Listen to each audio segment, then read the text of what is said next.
She lent him money for a coffee, never imagining he was a millionaire. The next day, men in suits showed up at her house. The doorbell chimed once again on that rainy autumn afternoon at the Seaside Aroma Cafe in Santa Barbara on the coast of Paraná. Emily wiped her hands on her apron and smoothed her unruly brown hair, which kept escaping her makeshift bun. Business was slow due to the storm that had been battering the city for hours, turning the streets of the historic center into small, winding rivers. The 25-year-old waitress observed the new customer who had just walked in, a tall, elegantly built man, completely drenched from head to toe. His dark suit, which surely cost more than 3 months of her salary, was dripping onto the old wooden floor. There was something in his gaze, a mix of exhaustion and worry, that immediately sparked Emily's empathy. "Good afternoon, sir. How can I help you?" she asked, approaching with her characteristic warm smile, the one her mother, Mrs. Eleanor, always said could brighten even the greyest day. The man, who appeared to be around 45, ran his hand through his greying temples and smiled awkwardly. Well, I've had a bit of an embarrassing situation. My car broke down a few blocks from here. My phone is dead, and I just found out my cards have been blocked due to some issue with the bank's system." Emily noticed that, despite his obvious discomfort, he maintained a calm dignity. His green eyes conveyed an honesty that she, accustomed to dealing with all kinds of customers, had learned to recognize over the years. "I know this must sound like a very convenient story," he continued, "but I was wondering if I could just have a coffee. I promise to come back tomorrow to settle the bill. I really need to warm up a bit before sorting this out." Mrs. Margaret, the cafe owner, a 70-year-old woman known for her strictness with accounts, was in the kitchen. Emily knew she wouldn't approve of serving without upfront payment. House rule number 1. Yet something inside her told her this man was being sincere. Without hesitation, Emily smiled. "Of course, sir. How about I prepare our special house blend coffee? It's an exclusive recipe with a touch of cinnamon and cardamom, perfect for a day like today." The relief on his face was immediate. Emily led him to a table near the window, where the rain could be seen battering the stones of the historic pavement. As she prepared the coffee, she discreetly observed the customer through the reflection in the fogged-up glass. He seemed lost in thought, watching the movement of the old street with genuine interest. The aroma of the freshly brewed coffee filled the air, mingling with the scent of cinnamon and the delicate fragrance of the jasmine flowers that Mrs. Margaret grew at the entrance. Emily served the steaming drink along with a slice of cornbread that had just come out of the oven. Compliments of the house, she decided, already planning to pay for it with her own money at the end of her shift. "This is extraordinary," he remarked after the first sip, his features softening. "It's been a long time since I've had such a special coffee. There's something different here, beyond the cinnamon and cardamom." Emily smiled, feeling proud. "It's ginger. I learned it from my mother. She always says that good coffee needs to have soul, not just ingredients." For nearly an hour, the man stayed there, savoring every sip of coffee and every bite of the cornbread, while the rain continued its symphony against the windows. Occasionally, he exchanged a few words with Emily about the city, showing curiosity about the local history and traditions of the region.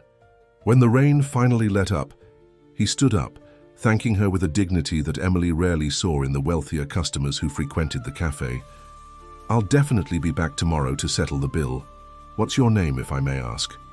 "Emily," she replied, unaware that this simple act of kindness was about to completely change the course of her life. "Thank you so much, Emily. I will never forget your kindness." With these words, he walked out into the morning that was beginning to brighten, leaving behind only the aroma of coffee and a striking impression of dignity. The next morning dawned with a surprisingly clear sky, as if the previous day's storm had washed the entire city clean. Emily woke up early as usual, in the small apartment she shared with her mother in the historic neighborhood of Santa Barbara. From her bedroom window, she could see the calm sea and the fishermen's boats already returning with their first catch of the day. Mrs. Eleanor was already on the porch, working on another one of her delicate lace pieces when Emily left for work. The skilled hands of the artisan moved with precision among the wooden bobbins, creating intricate patterns that told stories of the sea and the city. "Sweetheart, you seem thoughtful today," observed Mrs. Eleanor, her experienced eyes catching the slightest change in her daughter's expression. "Did something happen yesterday at the cafe?" Emily hesitated for a moment, adjusting her bag on her shoulder. "Nothing major, Mum. Just a different customer. There's something about him that I can't get out of my head. A sense of dignity, you know, even in an awkward situation." Her mother smiled, her hands never stopping the lacework. "You've always had a gift for seeing the best in people, my dear. Just like your father."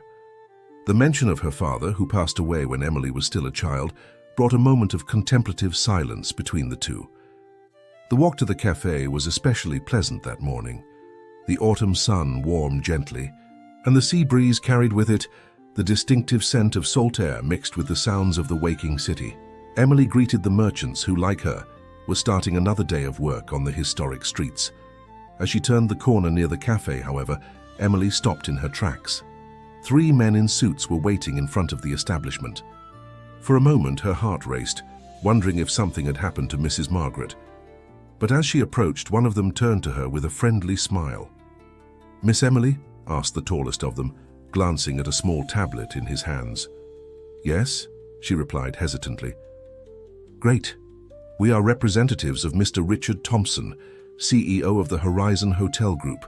He sent us personally to speak with you." The name had an immediate impact on Emily.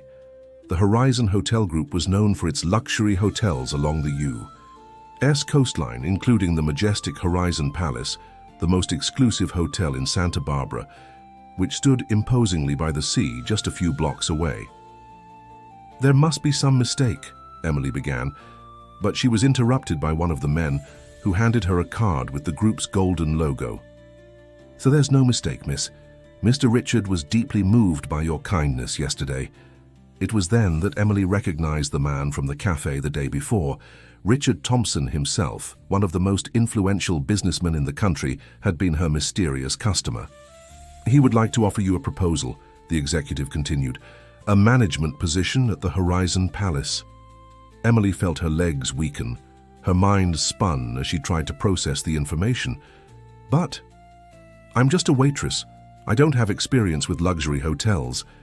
The third man, who had remained silent until then, stepped forward. "Mr. Richard believes that technical experience can be acquired, but character and genuine kindness are innate qualities. And that's exactly what he saw in you yesterday." At that moment, Mrs. Margaret opened the door to the cafe, watching the scene with curiosity. Emily realized she needed to make a decision: continue her safe and predictable life, or accept a challenge that could completely change her destiny. Can I think about it for a bit?" she asked, her voice betraying a mix of hope and apprehension. "Of course," replied the first executive, handing her an envelope. "Here's the formal offer. Mr. Richard would like to speak with you personally this afternoon at the Horizon Palace at 3 p.m. He believes you can bring a unique and valuable perspective to the hotel." As the 3 men said their goodbyes and left in a luxurious car, Emily remained standing on the sidewalk, holding the envelope as if it was something both precious and frightening at the same time. The morning sun reflected off the embossed paper, and in the distance she could see the imposing silhouette of the Horizon Palace outlined against the blue autumn sky. The Horizon Palace was even more impressive inside than Emily had imagined. The main lobby, with its majestic high ceilings and crystal chandeliers, seemed like something out of a movie. Her simple sandals barely made a sound on the Italian marble floor as she followed the receptionist toward the CEO's office. Anxiety made her heart beat faster, but Emily tried to maintain her composure. She had swapped her cafe uniform for a simple navy blue dress, the best she had in her closet, a gift from her mother on her last birthday. Mrs. Eleanor had insisted on styling her hair in a more elaborate bun than usual, though a few rebellious strands were already starting to come loose. "Mr. Thompson is waiting for you," announced the receptionist, opening the double doors to a room on the top floor. The view of the ocean was breathtaking, and for a moment Emily completely forgot her nervousness, hypnotized by the endless horizon unfolding through the floor-to-ceiling windows. "Emily, The deep, warm voice brought her back to reality. Richard Thompson, now impeccably dressed in a navy blue suit, rose from his desk to greet her. "I'm so glad you accepted my invitation." "Mr. Thompson, Emily began, but he gently interrupted her with a gesture. "Too high, please. Call me Richard. After all, I hope we'll be working together soon." He gestured to a comfortable armchair near the window. "Would you like some coffee? I promise it won't be as special as yours, but I insist on returning the kindness you showed me yesterday." The comment made Emily smile, relaxing a little. As an assistant poured the coffee, Richard began to explain his proposal in more detail. The hotel was undergoing a transformation, aiming to reconnect with the local community and its traditions without losing the sophistication that defined it. "What I saw yesterday at the cafe was exactly what I'm looking for. Someone who genuinely understands the value of hospitality, who knows how to balance simplicity with excellence." He paused, carefully observing Emily's reaction. "But I need to be honest. It won't be easy. There are people who won't be happy with this change." As if to confirm his words, the office door abruptly opened. A stylish young woman, not much older than Emily, burst into the room.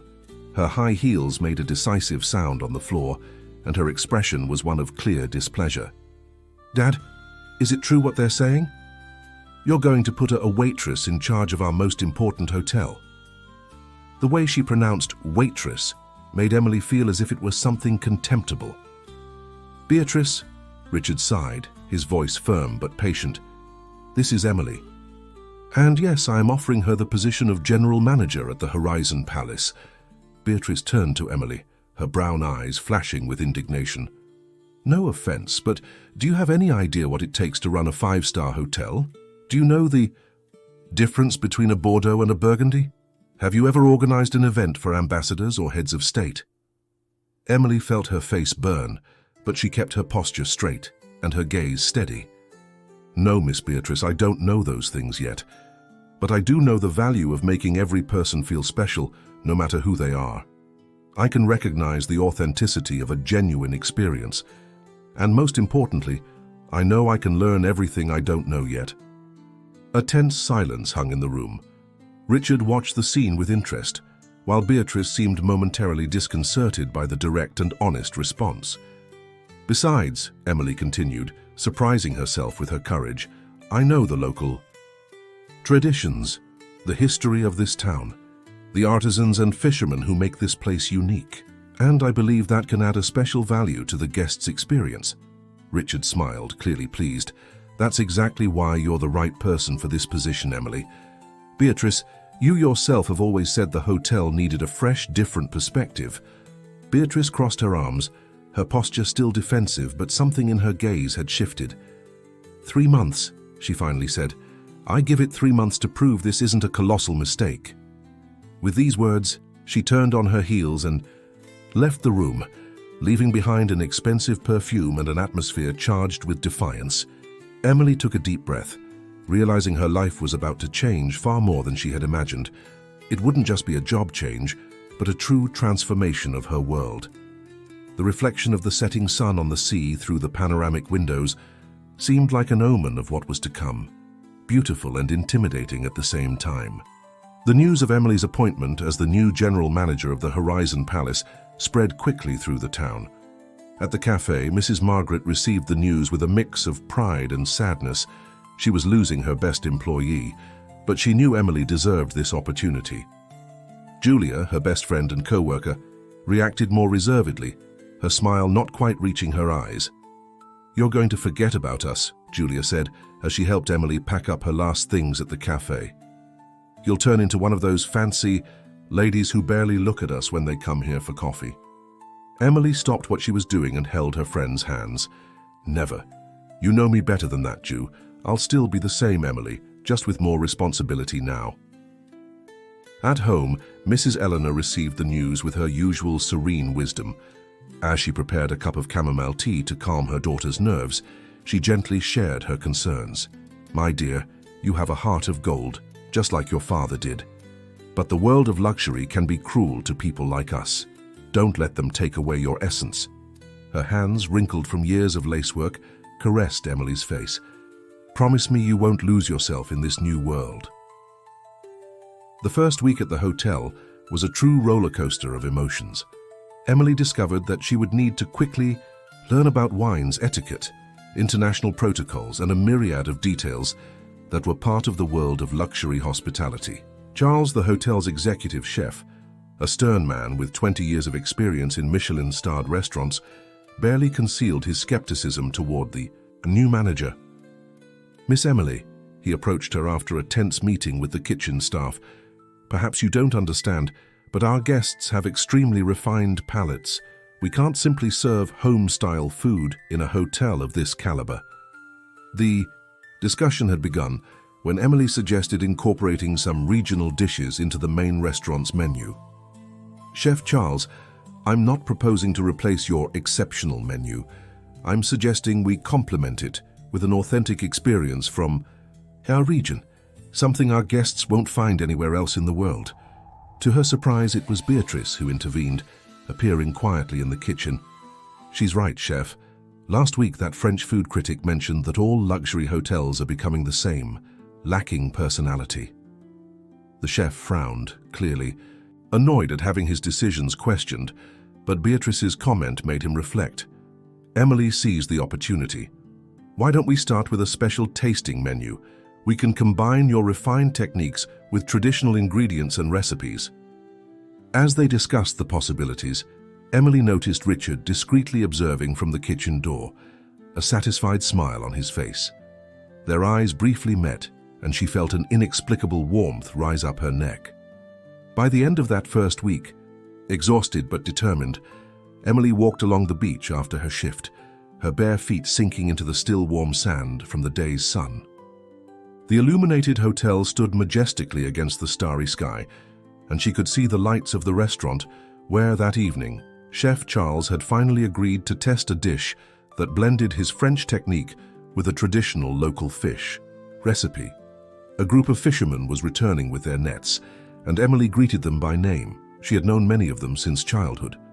It was then that an idea began to form in her mind. Why not create a unique experience for the guests, allowing them to discover the true soul of the city? Her phone buzzed with a message from Richard.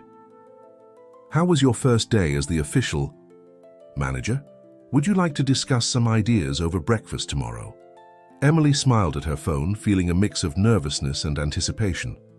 As she typed a response, a sea breeze tousled her hair, carrying with it the familiar scent of salt air and the promise that, despite the challenges, she was on the right path.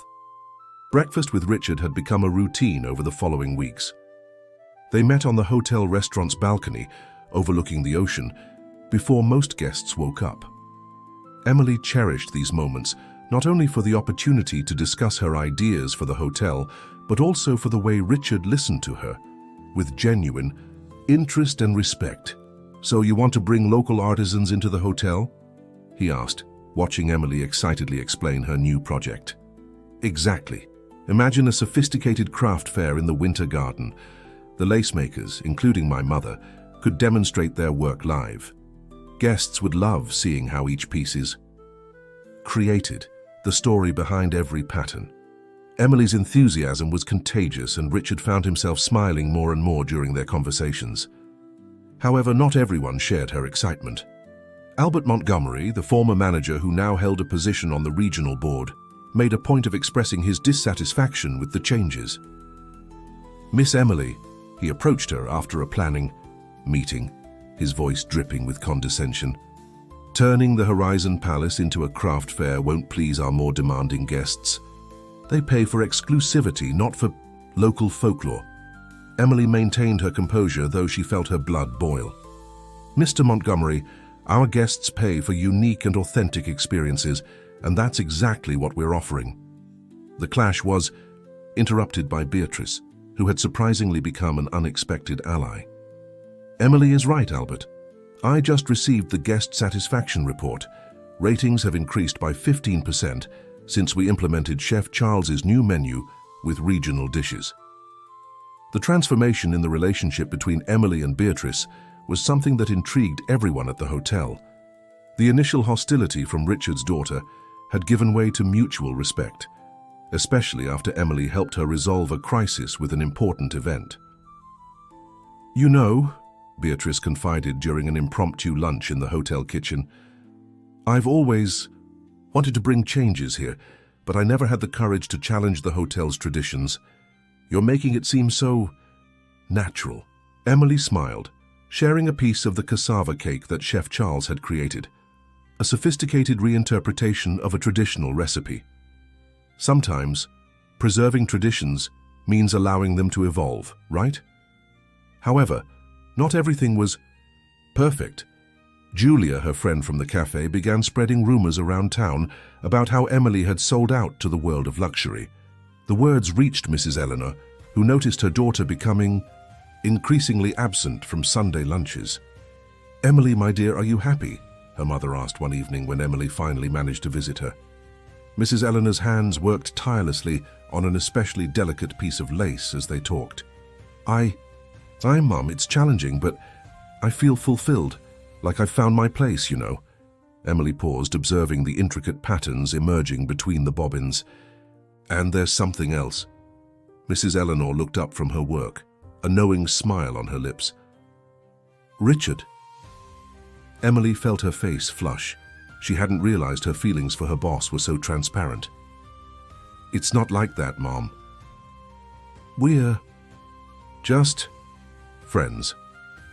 "Daughter, I've been a lace maker for 40 years. I know how to recognize the patterns life weaves, even before they become evident." Mrs. Eleanor took her daughter's hands in hers.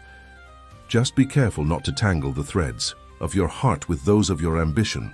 That night, in her newly rented apartment with a view of the ocean, a luxury she allowed herself with her new salary, Emily reflected on her mother's words. Her phone buzzed with a message from Richard.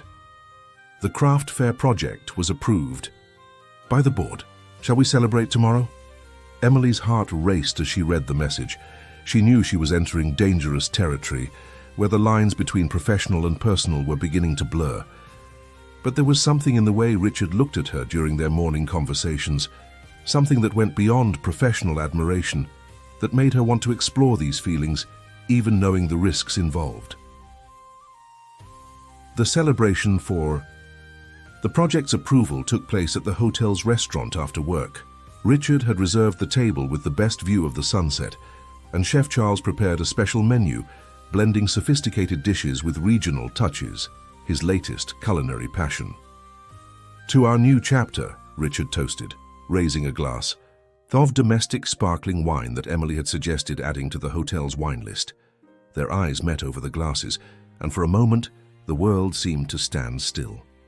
The conversation flowed naturally, shifting between professional and personal topics. Richard shared how he had inherited the hotel empire from his father and the pressures of maintaining the family legacy. Emily recounted stories from her childhood in the city, the afternoon spent watching her mother make lace, the scent of coffee that always clung to her clothes after working at the cafe. "You know, Emily," Richard said, his voice softer than usual, "you've brought something to the hotel that I didn't even realize was missing. Te soul." The comment caught Emily off guard, making her heart race. Before she could respond, they were interrupted by Albert Montgomery, who unexpectedly appeared beside the table. "Sorry to interrupt dinner," he said, his tone falsely cordial, "but I needed to share some concerns about the craft fair project. I just received some troubling feedback from the shareholders." Richard furrowed his brow, visibly annoyed by the intrusion. "Albert, this can wait until tomorrow. We're celebrating the project's approval." Of course," replied Montgomery, casting a meaningful glance at Emily. "I just thought I should warn you about the risks of mixing matters." The comment hung in the air like a heavy cloud, carrying implications that made Emily feel her face burn. After Montgomery walked away, an uncomfortable silence settled between her and Richard. "Emily, Richard began, but she gently interrupted him. "It's getting late. I think it's best we go. Tomorrow we have a lot of work with the fair preparations." Her voice tried to maintain professionalism, though her heart screamed to stay. The next day, the hotel buzzed with preparations for the first craft fair.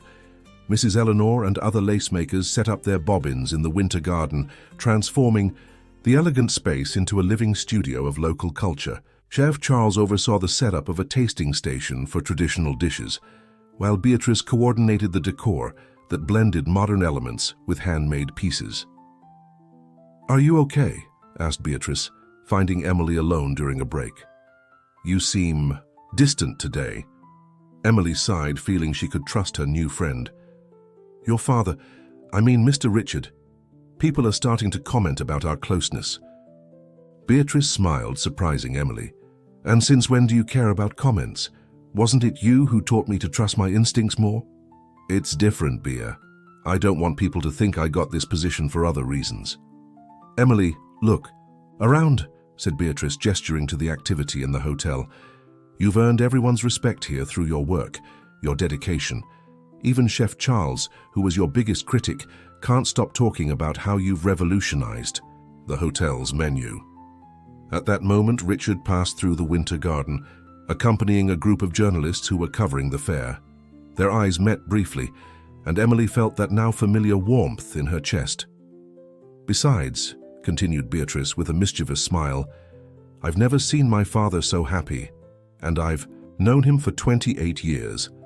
The conversation was interrupted by the arrival of Mrs. Eleanor, who came to show Emily the new lace pattern she had created, especially for the occasion, a design that blended traditional marine elements with more contemporary motifs.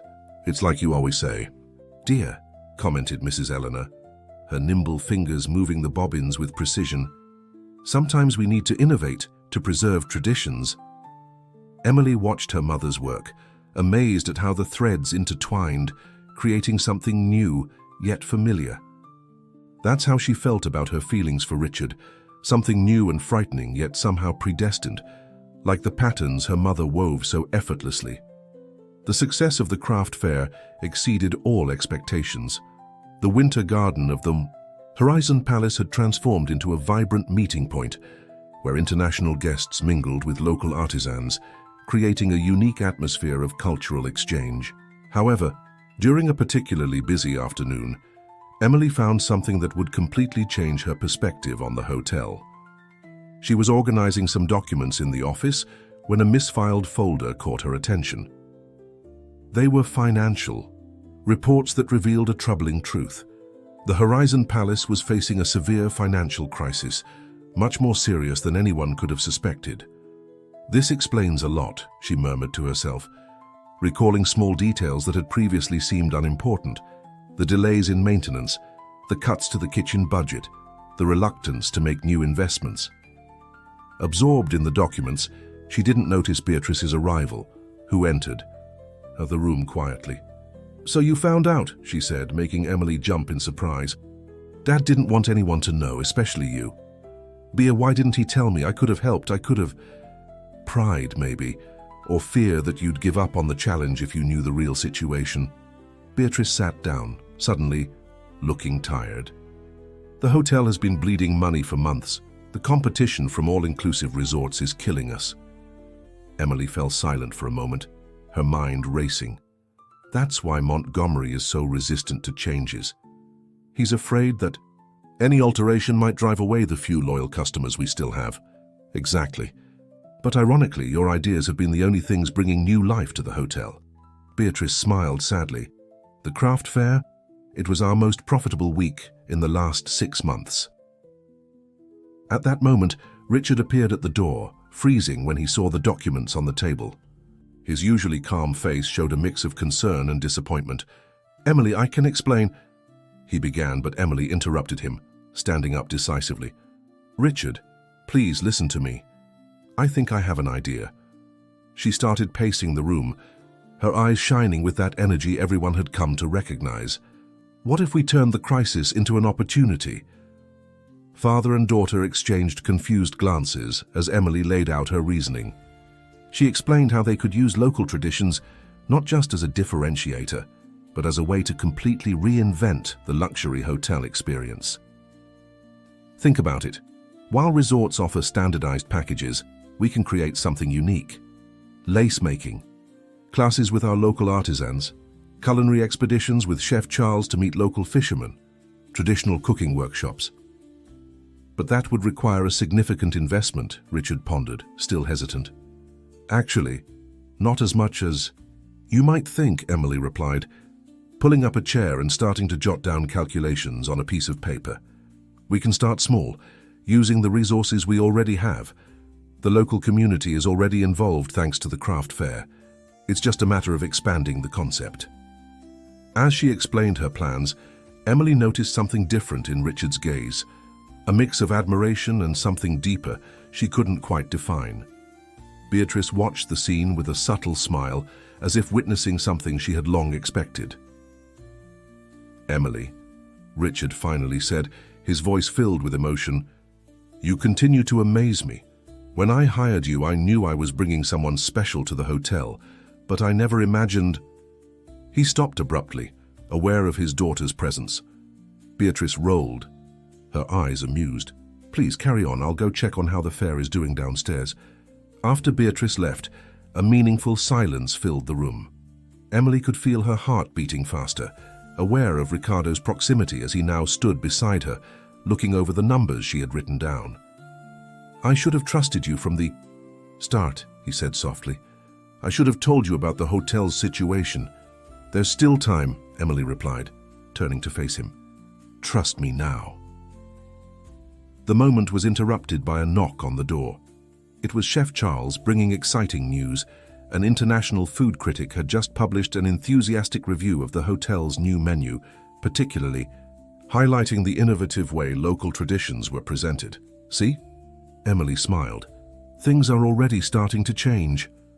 That night, after everyone had left, Emily stayed in the office, refining her ideas.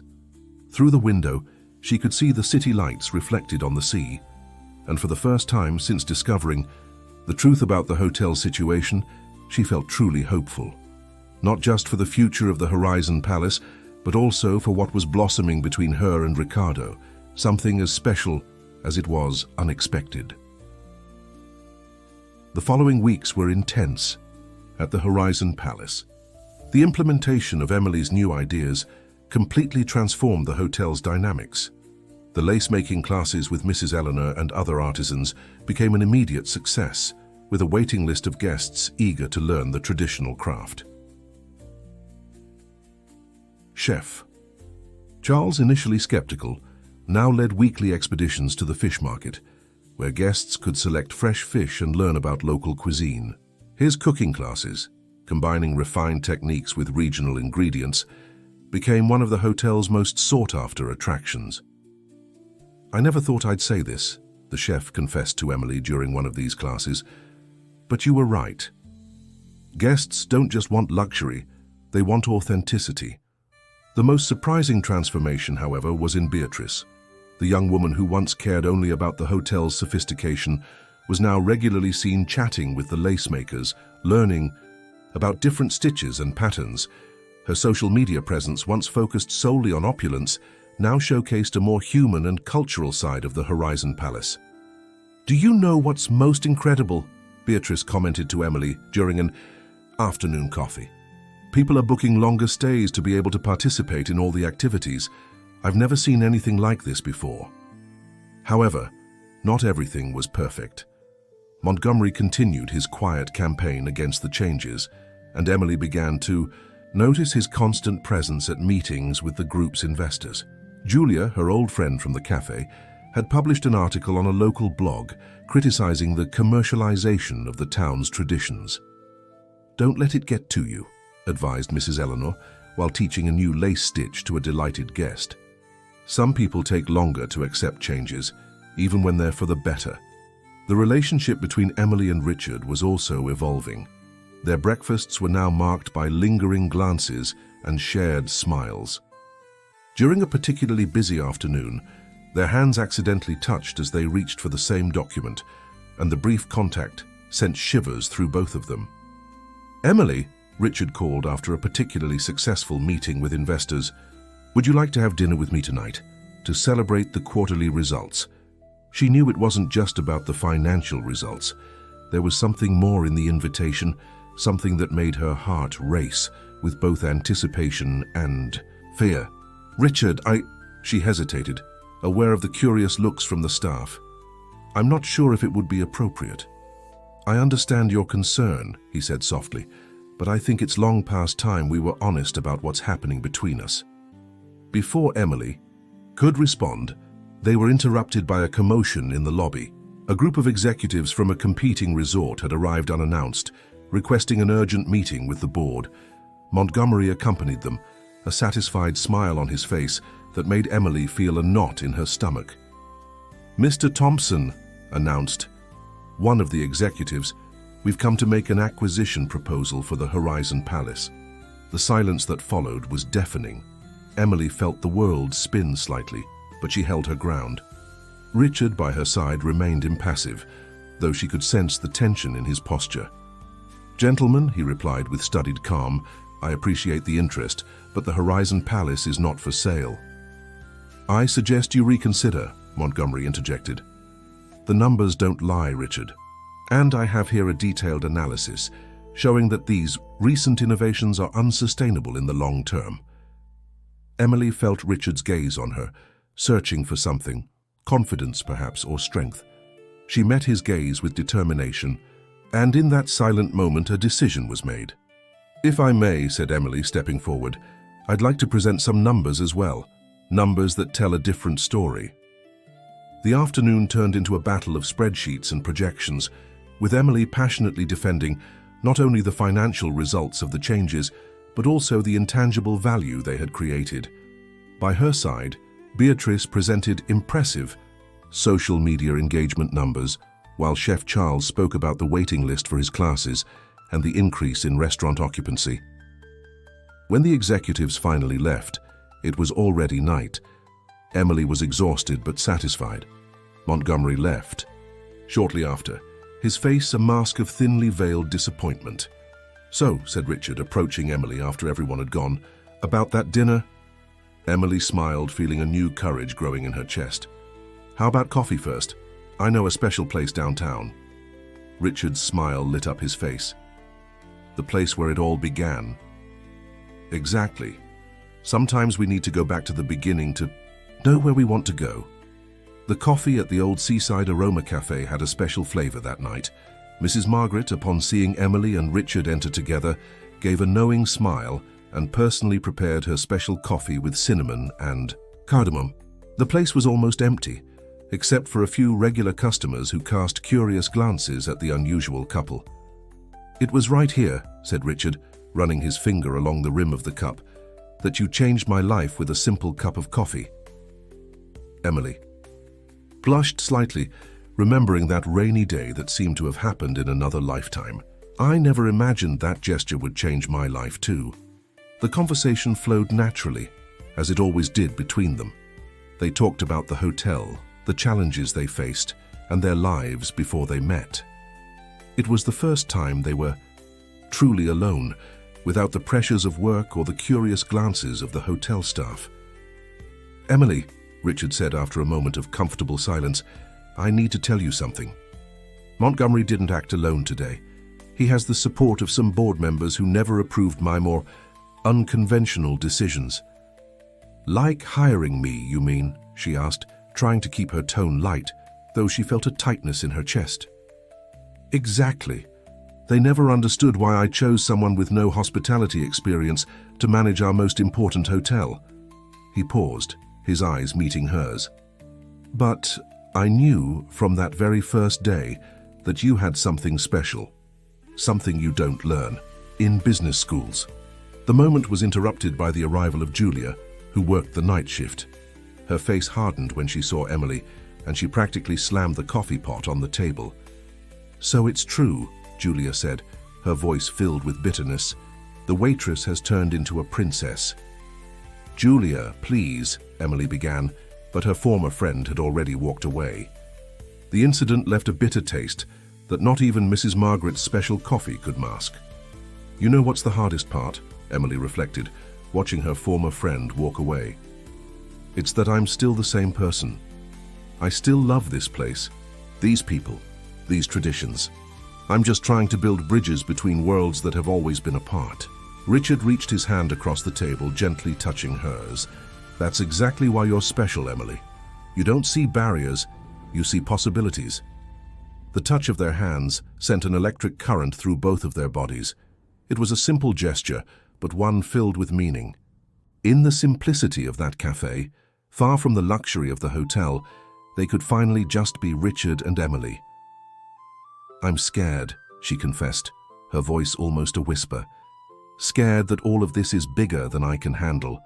The hotel, the expectations, these feelings." "I'm scared too," Richard admitted, surprising her. "Scared that my feelings for you might compromise your authority at the hotel.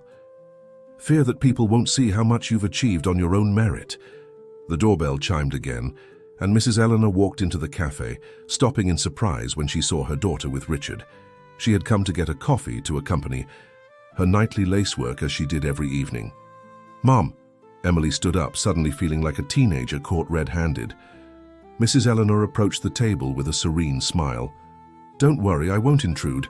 I just came for my coffee." She looked at Richard with keen eyes. "So, this is the man who recognized my girl's worth." Richard stood up respectfully. "Mrs. Eleanor, your daughter is the one who has been teaching us about value, about how to preserve what's precious without being afraid to innovate." The lacemaker smiled, her eyes shining with wisdom. "You know, Mr. Richard, in lacework, we learn that the most beautiful threads are those that know how to intertwine, without losing their own strength. Each knot needs to be firm enough to hold the pattern, but flexible enough to create something new." Emily felt tears in her eyes, understanding her mother's metaphor. Mrs. Eleanor took her coffee and said goodbye, leaving behind a silence filled with meaning. "Your mother is a wise woman," Richard said finally. "She is," Emily agreed. "And she's right. Maybe it's time we stop being afraid of our feelings." Richard gently squeezed her hand, and in that moment, in the simplicity of the old cafe, two very different lives truly began to intertwine, like the delicate threads of lace that gradually reveal their pattern. The news of the relationship between Emily and Richard spread quickly through the hotel, sparking varied reactions. Beatrice was the first to openly show her support, embracing Emily with genuine joy when she saw her the next morning. "Finally," she exclaimed, laughing at Emily's surprised expression. "You two are terrible at hiding your feelings, you know." Chef Charles, upon hearing the news, simply smiled and murmured something about ingredients that were destined to come together. The hotel staff, for the most part, reacted with a mix of surprise and approval. After all, they had witnessed the natural development of that relationship over the months. However, Montgomery saw an opportunity to strike. During an emergency board meeting hastily convened, he did not hesitate to use the information as ammunition. "Gentlemen of the board," his voice dripped with false concern, "we need to discuss the delicate situation the Horizon Palace finds itself in. Not only have questionable changes been implemented, but now we have an inappropriate relationship between the CEO and an employee who, let's face it, does not possess the necessary qualifications for the position she holds." Emily, present at the meeting as the general manager, felt her blood boil but maintained her composure. Richard made a move to speak, but she stopped him with a look. It was her time to face this battle. "Mr. Montgomery," she stood up, her voice firm and clear, "allow me to present some interesting data." With precise gestures, she began distributing folders to the board members. "Since we took on our new strategic direction, the hotel's occupancy rate has increased by 40%. Our rating on travel platforms has risen from 4.2 to 4.8 stars. The average length of stay for guests has doubled." She paused strategically, watching as the board members analyzed the numbers with interest. "But more importantly, we've created something unique. We are not just another luxury hotel, we are a destination that offers an authentic and unrepeatable experience." "Numbers can be manipulated," Montgomery retorted, but his voice no longer carried the same confidence. It was then that Beatrice entered the room, carrying her laptop. "Sorry for the delay, but I think you all need to see this." She projected onto the screen a series of international reports about the Horizon Palace. Travel critics and hospitality influencers praised the hotel's innovative approach, highlighting how the integration with local culture had created a new standard of luxury hospitality. "And there's more," Beatrice continued, switching to another file. These are the partnership proposals we received last week. 3 international hotel chains want to replicate our cultural integration model in their properties. A murmur of approval swept through the room. Montgomery, seeing his plan crumble, attempted one last attack. But what about the inappropriate relationship? Surely you agree that this compromises the management's credibility. It was then that an unexpected voice spoke up from the doorway. Mrs. Eleanor was there, her hands calloused from lacework, carrying something covered by a delicate cloth. "Excuse me," she said, her voice soft but firm. "I brought something to show you all." She removed the cloth, revealing an extraordinary piece of lace. The pattern blended traditional elements from the fisherman with sophisticated details, creating something entirely new and surprisingly elegant. "This lace," she explained, "was created by me and other artisans for the hotel's new decor collection. Each piece tells a story, the story of how tradition and innovation can come together to create something extraordinary." She looked directly at Montgomery. "Just like my daughter and Mr. Richard." The silence that followed was broken by one of the oldest advisors, who slowly stood up. "I think we've seen enough. Montgomery, your concerns have been noted, but the results speak for themselves. The board fully supports the current management of the Horizon Palace." Emily felt tears of emotion welling up in her eyes. Her mother, quietly, approached and squeezed her hand, while Beatrice smiled triumphantly. Richard watched the scene with a mix of pride and admiration. As the advisors left, Montgomery remained seated, his defeat evident in every line of his face. Emily approached him, surprising everyone. "Mr. Montgomery," she said softly, "there will always be a place for tradition in our new vision for the hotel, even for experienced professionals like you, if you're willing to grow with us." The peace gesture caught the man off guard, and for the first time a flicker of respect crossed his gaze. Spring had arrived in Santa Barbara, bringing with it a breeze of change. The Horizon Palace was preparing for its most ambitious event yet, a festival that would celebrate the union between luxury and local traditions. Emily had spent months planning every detail, transforming the hotel's gardens into a true showcase of the region's culture, but with a touch of sophistication that didn't clash with the refined ambience. "I still can't believe we managed to bring all these artisans here," commented Beatrice, watching the setup of the elegant tents where lacemakers, potters, and local artists would display their work. "And just look at this decoration."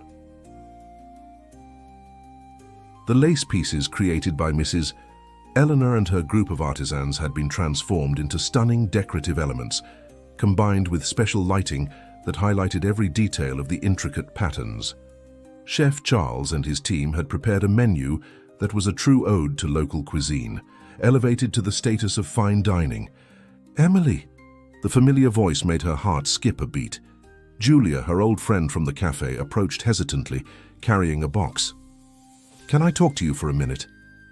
The two moved to a quieter corner of the garden.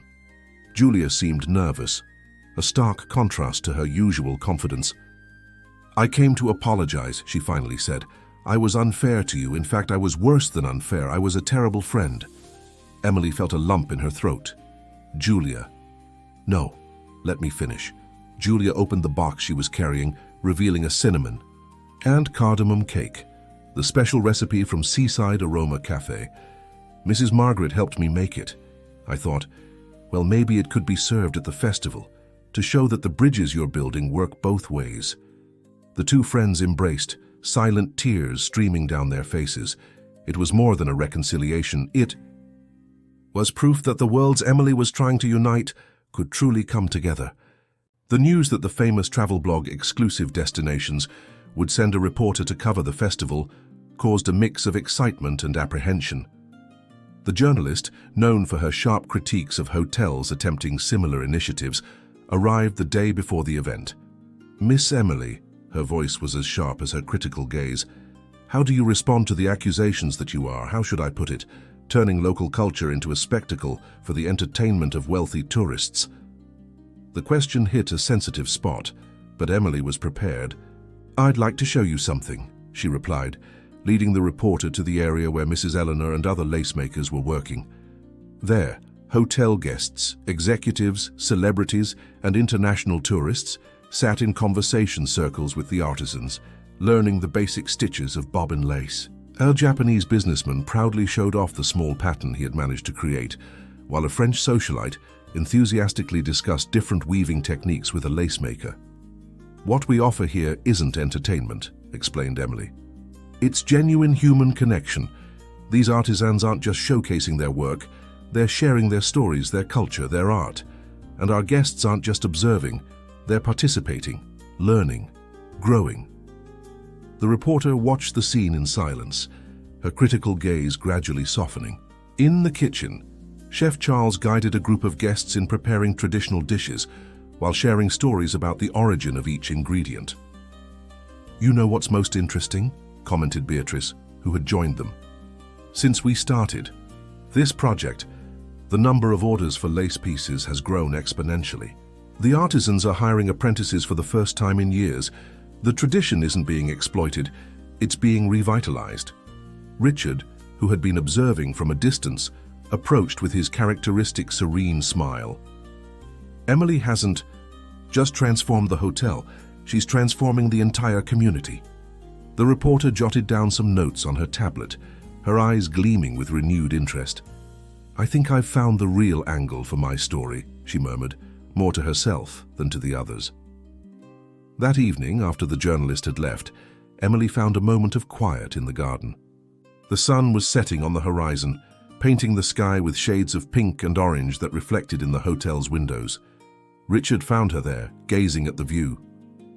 "What are you thinking about?" he asked, intertwining his fingers with hers. "About how life takes unexpected turns," replied Emily, smiling. "A year ago, I was serving coffee at a cafe. Now you're revolutionizing luxury hospitality," Richard completed. "And my heart, I should add." Emily blushed, still not entirely accustomed to his romantic declarations. "Tomorrow is the big day," she said, changing the subject. "I'm nervous." "Don't be." Richard hugged her from behind, both watching the sunset. "You've already proven that the impossible is possible. The festival will just be another confirmation of that." The day of the festival dawned with a perfectly blue sky, as if nature itself wanted to contribute to the event's success. The gardens of the Horizon Palace had transformed into a magical setting where elegant tents housed craft demonstrations, gourmet food areas, and spaces for cultural performances. Mrs. Eleanor, dressed in a traditional lacemaker's outfit she had made herself, led a group of artisans demonstrating the art of bobbin lace. Her skilled hands moved gracefully among the threads, creating patterns that mesmerized the onlookers. "My daughter," she called when Emily passed by her tent, "come here for a moment." Emily approached, radiant in her navy blue dress, the same one she had worn during her first interview with Richard, now complemented by a delicate lace shawl specially made by her mother. "Look," said Mrs. Eleanor, showing a lace pattern she had just started. "I'm creating something new, a pattern that blends sea waves with garden flowers.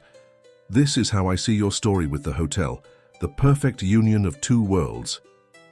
Emily felt tears in her eyes as she watched her mother's work. Indeed, the pattern seemed to tell her story, the traditional elements of waves intertwining harmoniously with more sophisticated motifs, creating something entirely new and extraordinarily beautiful. Chef Charles had outdone himself, crafting a menu that was a true celebration of local cuisine.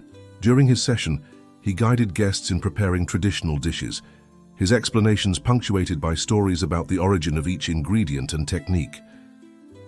"Emily!" Beatrice ran toward her, holding her tablet. "The article from Exclusive Destinations just came out. You need to read this." The piece was an ode to the work being done at the Horizon Palace. The journalist highlighted how the hotel had managed to create a new paradigm in luxury hospitality, where cultural authenticity wasn't just a differentiator, but the very heart of the experience. The Horizon Palace doesn't just preserve traditions, it reinvents them, proving that true luxury lies in genuine human connection, Beatrice read aloud, smiling. "Emily, you did it. You really did it. Throughout the day, the festival exceeded all expectations. International guests mingled naturally with local artisans, creating an atmosphere of genuine cultural exchange. Julia, working at her own booth, served the specialty coffee from Seaside Aroma Cafe, now one of the hotel's most sought-after items. Montgomery, who had initially kept his distance, surprised everyone by showing up at the festival. Observing the event's success, he approached Emily with a different expression on his face. "Miss Emily," he said, his voice carrying genuine respect, "I must admit I was wrong. What you've created here is extraordinary." The most emotional moment of the day came at sunset, when Richard gathered everyone for a special announcement. The sun was setting on the horizon, painting the sky with colors that seemed to come straight out of a painting. "A year ago," he began, his voice filled with emotion, "a cup of coffee changed my life. Today, I want to thank the extraordinary woman who not only transformed this hotel, but showed all of us that the most beautiful dreams are the ones we build together." Emily, standing beside him, felt her heart overflowing with happiness. Richard continued, "The Horizon Palace has always been a luxury hotel, but Emily taught us that true luxury lies in authenticity, in human connection, and in respect for traditions, and that's why I have an announcement to make." He then revealed that the model created by Emily would be expanded to other hotels in the chain, always respecting and valuing the local cultures of each region. "And to lead this project," he concluded, looking directly at Emily, "I couldn't choose a better person than the one who showed us the way." The applause was deafening. Mrs. Eleanor wept silently, her hands still moving the bobbins as if weaving her own happiness. Beatrice hugged Emily tightly, while Chef Charles raised his glass in a silent toast. Later, when the stars were already shining in the sky and the last guests were saying their goodbyes, Emily and Richard walked hand in hand through the hotel gardens, the gentle sound of the waves mixed with the music still playing in the background. "You know," said Emily, stopping to observe the moon reflected in the sea, "when you walked into that cafe a year ago, soaked by the rain, I could never have imagined that that cup of coffee would change so many lives." Richard smiled, pulling her closer. "It wasn't the coffee, Emily, it was you, your kindness, your vision, your courage to dream big without losing your essence." And there, under the starry sky of Santa Barbara, with the sound of the sea in the background and the scent of the garden flowers in the air, Emily realized that she had found her true place, not just in the hotel or in Richard's heart, but in a unique space she herself had created, where different worlds could meet and flourish together. The end.